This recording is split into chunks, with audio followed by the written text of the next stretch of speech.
This is the Volkswagen iD7, and just for the record, ID stands for intelligent design. And this car is a very, very intelligent design. In actual fact, it's a good looking design. I've got to praise it for that. And I love the colour, this particular colour that this car has come with, our test car. The car itself is the fourth car in the all-electric lineup from Volkswagen. It's a family saloon car. It's quite sporty. It's got a lot of room inside, plenty of headroom. It starts at around 51,000 UK pounds, which, if you look at it, is around £6,000 more than your Tesla Model Y. We need to find out if this is worth paying the extra money. Is it worth the bang for your buck? Do you get your bang for your buck is more to the point. Let's take a look around it, let's give it a road test and see what we think of the Volkswagen iD7. You're watching me, AJ, on the Player YouTube channel. And if you've never seen us before, then feast your eyes on what you're going to get for the next minute and a half, and I'll catch up with you straight after our little trailer. This is how a car should sound. Listen to this.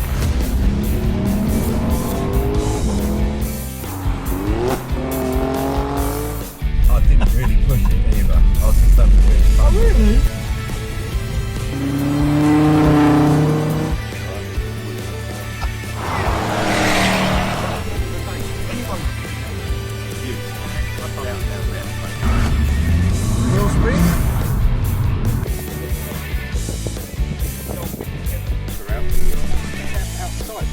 So there you have it, guys, the Ferrari Roma, my birthday present. Here we go, we're going to meet the crew and hopefully get the same. Nice, a real one. I think it makes a good word.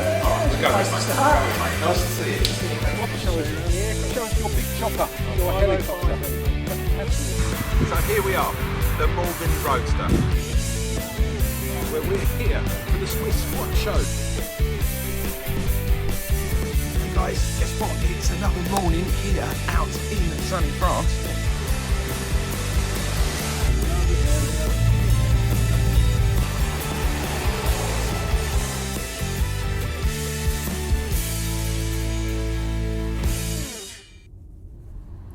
VW iD7 was launched back in 2023, so it's very, very new to VW's electric range.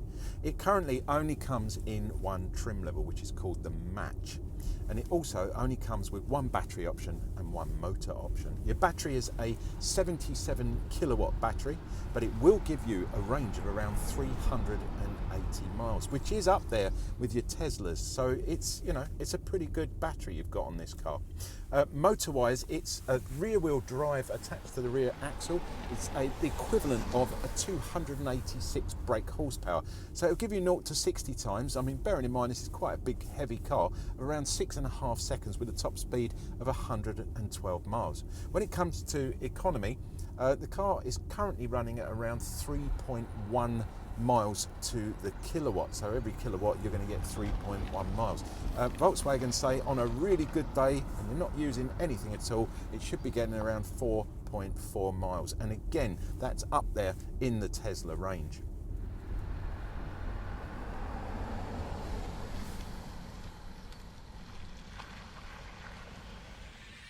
First up, you can't deny that the Volkswagen iD7 is a good looking car.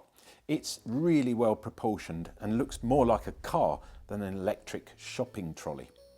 It's available in 5 choices of paint colour and comes standard with privacy glass round at the rear. You get a decent set of 19-inch rims. These are also upgradable to 20s for an extra 480 UK pounds. LED headlights and running lights come as standard. The headlights get auto dip beam as well. There's a set of rain sensing wipers and a pair of foldy innie mirrors that heat up in the winter. And finally, there's parking sensors both front and rear. Inside up front gets a real premium quality finish and feel to it. In the centre of the dashboard you'll get a decent sized 15-inch TFT touchscreen which houses the entertainment systems. There's a fully digital mini cluster with sign recognition just behind the steering wheel. There's also an amazing virtual heads-up display, plus there's a rear view and area camera to help you park. The car gets DAB radio with Bluetooth connectivity, Apple Play, and not forgetting Android Auto. Driver's assists include adaptive cruise control, lane keepy, lane departure, distance control, and a speed limiter. The iD7 comes with dual zone air climate control, as well as heated and cooled massage seats for both driver and passenger. The VW iD7 gets an electronically assisted tail lift, which can also be activated from your key fob. Inside, you're going to get a whopping 532 litres of boot space. That's 42 litres bigger than a Kia EV6 and 107 litres bigger than a Tesla Model 3. Rear seats conveniently split 60-40, and there's a ski hatch for transporting those extra long items from the DIY store. Once fully folded down, there's a massive 1,586 litres of boot space. Now that's what I call practical. Finally, you've got a height adjustable boot floor, which is a real handy place to store your charging cables. In the back for the passengers, it's very roomy. There's plenty of headroom and more than enough legroom. The iD7 gets rear climate control, so your passengers will also get the benefit of the aircon. Both rear seats are heated, and you get a useful armrest with a double cup holder built in to the middle. There are 2 USB-Cs for all your charging needs. Out on the road, the iD7 is a lovely car to drive. It is smooth, it is superbly comfortable. I love the massage seats. It's heated at the front in the winter. You've got that air conditioning in the summer as well, which is a cooling seat. I love all that.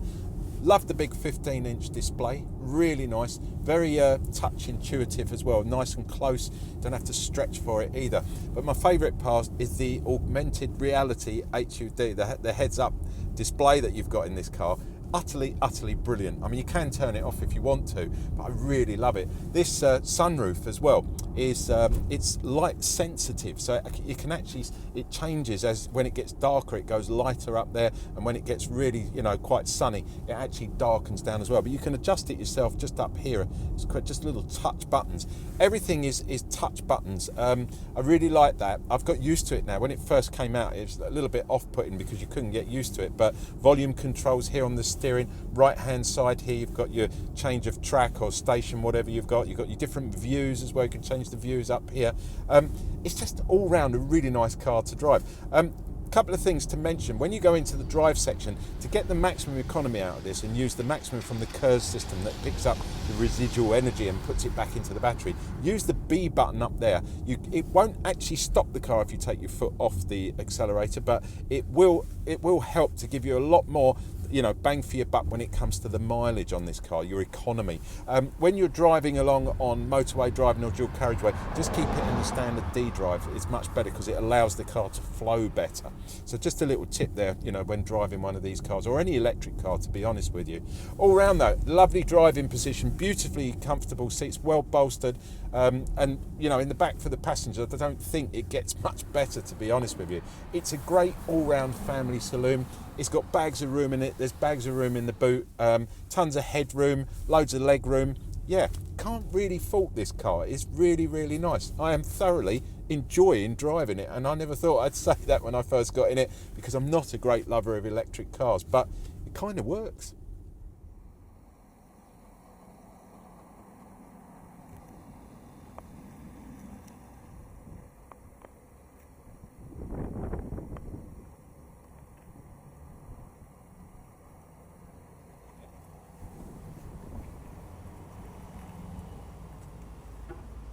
So when it comes to charging your iD7, it's going to pretty much go head to head with a Tesla Model Y. And when I mean head to head, on your range, because this car, when I plug it in like that, will give you around 390 miles of range, which is absolutely brilliant.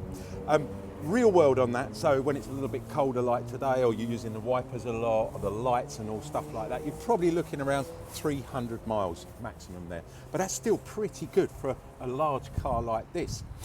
You can charge the car up to 175 kilowatts an hour. We're currently on a 150 kilowatt charger there.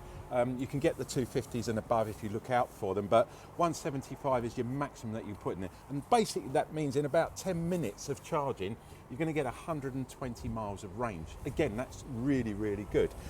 10 to 80% will take around 30 minutes, which in my case here today is just enough for a cup of coffee.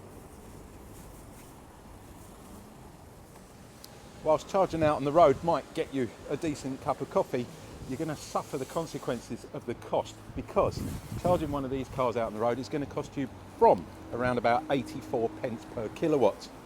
Luckily today we have found a place here that is only charging 79 UK pence per kilowatt, which is pretty good. To be honest, you need to invest in a home charger. And a home charger, a 7.5 kilowatt home charger, will take around about 11 hours to fully charge this car. So that's not bad. You come home from work and you put it on charge, and then the following morning it's going to be all charged up and ready to go. You can get an 11.5 kilowatt charger, and that'll do it in around 7 hours, even quicker, but they're quite expensive to install. Anyway, at the end of the day, my advice is treat yourself to a nice home charging system. So there you have it, guys, the Volkswagen iD7. What do we think of it? Well, to be honest, I've had it for just over a week now. It's been a pleasure to drive. It's extremely comfortable. It's reasonably economical. But at the end of the day, if you're in the market for this size saloon car, electric, then I definitely suggest you get down to your VW showroom and get one out on the road and give it a test drive, because at the end of the day, the proof is in the pudding. I can wax lyrical about these cars, but what you think of driving it is completely different to what I think of driving it. I can only pinpoint certain aspects of the car to highlight to you in, you know, when you're contemplating buying one of these cars. Thanks for watching anyway, and I hope you enjoyed the review. You've been watching me, AJ, on the Player YouTube channel. Don't forget, like, subscribe and comment. If you've got any comments, not just plus or negative, you know, any questions or anything like that, stick them in the comment box down below, because that's where we get a conversation started about these cars, and you can learn all about different aspects of the car when you're purchasing one of these. Don't forget, guys, if you wouldn't mind, give us a thumbs up. We really do appreciate that. We don't get any pay rise or bonuses for thumbs up, but what we do get is a pat on the back from the boss and the sponsors who sponsor the channel for doing a good job, because when you thumbs up, that means you like what we're doing. And don't forget, there's a subscribe button down there too, because if you're into what we do in different cars and you want to check out some of the other things that we do, because we don't just do cars, then subscribe and leave the bell sign unchecked, because you get regular updates whenever we put a new video up. We are part of the Player, so we don't just do the car reviews. As I mentioned, the Player is a 200-page bookazine. It's a lifestyle mainly geared around men's kind of lifestyles. So there's cars, there's boats, there's aircraft in there, there's all sorts of stuff. Food, golf, interviews with celebrities and things like that. It's well worth getting your hands on a copy of that. And guess what? It's completely free of charge, because it's online, and if you watch me on the YouTube channel, the AJ the Player YouTube channel, you get a copy of that completely free of charge. All you've got to do is head over to www.theplayer.co.uk. Hang on, by the magic of edit, it will come in somewhere down the bottom there. Head over there, I'll leave it up for a few seconds so you can memorise it. Just fill in your name and your email. That is it, and you've got access to that magazine. It comes out every 3 months on a regular basis. There you go, guys. Can't be fairer than that, can we? I'll catch you next week, hopefully with something different. See you later.